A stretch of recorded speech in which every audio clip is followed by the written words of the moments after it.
Hello everyone, welcome back to First Friday Fives here on Go Big Boar or Go Home, where recoil is required. Why? Because we're the house of the rising gun, of course. I am your host Sean, and this go around I wanted to try a different type of list. Instead of comparing cartridges or handguns, I thought we'd share some tips on shooting. If you're a fan of big handguns, then you know all too well that recoil can become one hell of a challenge. And while it is manageable, it can be tiring, overwhelming, and sometimes even dangerous. We're listing these suggestions in order we find are most effective at taming Newton's third law. So, without further ado, here are 5 ways to combat the recoil of big bore handguns. Number 5. Shooting gloves. If you've ever spent any time at the range, you know your hands can get chafed, pinched, scratched, and just plain tired. And the greater the recoil, the greater the potential for beating up your hands becomes. But a good set of shooting gloves can really help. There are a number of options out there. You can start with simple, inexpensive options like bike gloves or weightlifting gloves. Most have padding in their palms and the spot between your thumb and forefinger, right where you need it the most, and they often leave your fingertips open for better use. Plus, the cost is usually pretty low. For more serious gloves, there are several manufacturers out there that make gloves with padding in your palm to keep you from having bruises the day after going to the range. I particularly like Pro-Aim gloves as they have a number of options, gel cushioning, and plastic support braces that assist with steadying your hands. Plus, they are removable for when you don't want them. And no, they aren't sponsoring us in any way, I just like their gloves. We put shooting gloves at number 5 because, while very helpful, they aren't super thick and can only do so much for you. But picking up a pair of gloves that pad your hand and keep your skin from getting abrasions can make your day. And if you know your budget, you can find a pair that will suit you well. Number 4. Change your gun's grips. The first pistol I ever bought was appropriately chambered in .45 ACP. Shocker, right? That gun was a Gen 3 Glock 30. I enjoyed shooting it from day one and never felt the recoil was all that objectionable. But the texture pattern on the Glock's frame always made my hands look like I had put them on a group of hamster-sized waffle irons. And after 50 rounds or more, it started to become a nuisance in the comfort department. So I bought a Hogue grip sleeve and have done so with every Glock I've ever bought since. But that's a small example of what I'm talking about. Many times, big recoiling handguns will come with grips that are made of wood, hard plastic, or leave metal from the frame exposed. Sometimes they are too small or too large or have features like finger grooves that may not fit your hands. So making a change to those stock grips could be all you need to fix the issue. When you find your gun is uncomfortable to shoot and shooting gloves aren't enough, this is a great place to start. Ruger's Red Hawk is made much more comfortable with a larger grip from manufacturers like Hogue and Pockmeyer. And the original Super Red Hawk's grip was, well, lacking. But the newer one from Hogue makes shooting way more pleasant. And even the BFR has grip options that can help, like the Bisley shape. You'd be surprised just how much that grip shape can make a difference. In fact, a lot of Ruger conversions are given the Bisley grip, and I even converted my own Super Blackhawk and .44 Magnum to the Bisley grip myself. When your handgun is uncomfortable to shoot, sometimes all you need is a better handle on the problem. And changing your gun's grip can make a world of difference. Number 3. Porting, compensators, and muzzle brakes. The motto of our channel, as stated in the beginning of this video, is recoil required.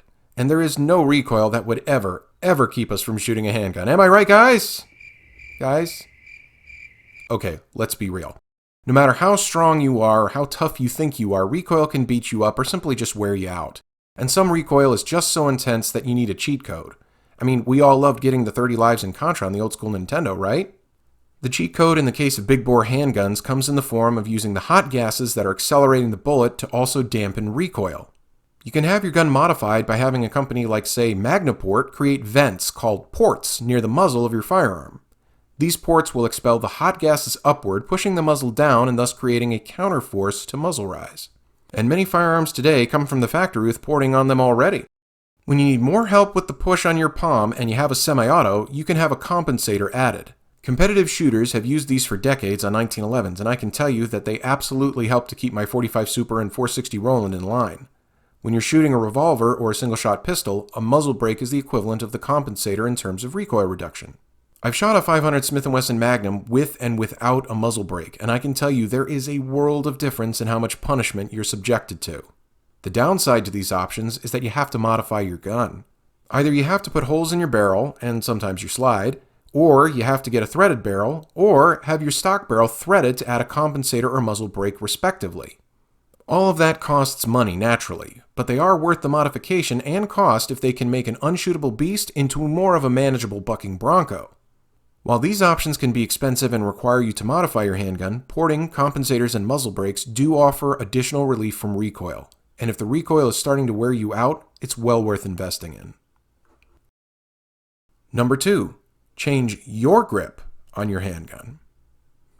While this one seems like it should be the most obvious, it also is usually one of the last things people will think of, and that includes me.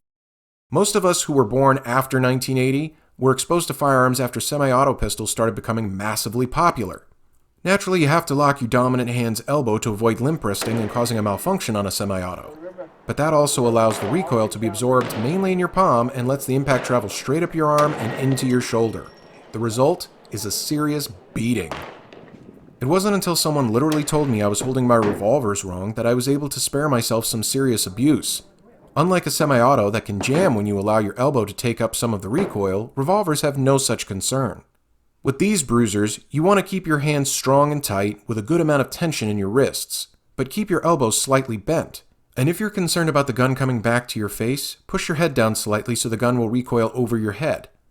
When you pull the trigger, the result is that the recoil will push your hands back, your wrists will bend some, and your elbows will work like shock absorbers, allowing the gun to come back and up.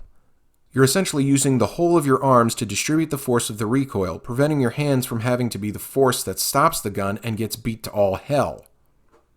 There are other tricks you can do too. Max Prasic likes to lock his thumbs behind the grip. I've never been able to get this to work for me, but he swears by it. Jeff Quinn of Gun Blast put his index finger on the front of the trigger guard. I started doing that and have found it to be a great way for me to keep from busting my left index finger. So a little experimentation can help you sort out the perfect way for you to handle that recoil. While it seems like it should be painfully obvious, modifying how you grip your handgun often escapes many shooters, and it can make a massive difference in your comfort with recoil. So the next time you go to the range, take some time to handle your pistol while it's unloaded to see if you can adjust your grip to better suit the task at hand. Number 1. Drum roll, please. Weight. That's right, this is by far the most effective means I've encountered to combat recoil. Remember that third law of Newton's that I mentioned? You know, for every action there is an equal and opposite reaction? Well, the reason why the bullet goes farther than your gun does when it recoils is because the bullet is a hell of a lot lighter. So naturally, the more weight you add to the gun, the less it's going to move. This is why the 500 Maximum has the reputation of being more brutal than the 500 Smith & Wesson Magnum, as the revolvers that are chambered in the 500 Max tend to weigh at least a full pound less. The best way to take advantage of this tip is to address it when you first are buying a firearm. One of the reasons that Smith & Wesson's X-frame revolvers are so unbelievably heavy is that it does a lot to combat the recoil of the 460 and 500 Smith & Wesson Magnum cartridges. So when you're picking up your next big bore beast, you might want to consider if it's heavy enough for the punishment it's going to dish out. There are other options to add weight as well. Many folks having revolvers rechambered or getting custom work done on them will have a barrel band added on to help add weight at the muzzle. Accessories can make a difference too. I added a scope to my 500 Smith & Wesson Magnum BFR, and I did notice a difference in how much the revolver came back at me. So I can personally attest that an optic can improve more than just your view of the target. If you know you're going to enter the foray into the big bore arena, you should be aware from the start that recoil is going to be something you will have to deal with, and starting off at the beginning with an appropriately heavy gun is the best way to start. So let's recap our 5 ways to make your big bore shooting more pleasant. Number 5. Shooting gloves. Adds some padding and protects you from abrasions. Number 4. Change your gun's grips. Getting a gun to properly fit your hand could make all the difference. Number 3. Porting, compensators, and muzzle brakes. Make those recoil-inducing hot gases work for you instead. Number 2. Change your grip. Like all things, proper technique will help you immensely. And number 1. Weight. Sometimes having the heaviest gun isn't a bad thing. Thanks for watching, and I hope you find this list helpful. Do you agree with our list? Do you think the tips should be in a different order, or perhaps there are other ways of combating recoil that you think we should have included? Let us know in the comments below, as this is one of those topics that is heavily benefited by discussion. If you enjoyed the video, please like and subscribe for more content. Your support really helps the channel, and we greatly appreciate it. If you didn't enjoy the video, thank you for watching and giving us a chance. And as always, go big bore or go home.